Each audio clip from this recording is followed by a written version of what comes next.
ನಾವಿರುವ ತಾಣವೇ ಗಂಧದ ಗುಡಿ, ಅಂದದ ಗುಡಿ, ಚಂದದ ಗುಡಿ.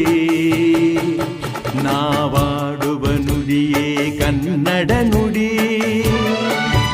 ನಾವಿರುವ ತಾಣವೇ ಗಂಧದ ಗುಡಿ, ಅಂದದ ಗುಡಿ, ಗಂಧದ ಗುಡಿ, ಚಂದದ ಗುಡಿ, ಶ್ರೀಗಂಧದ ಗುಡಿ. ಆಹಾ ಆಹಾ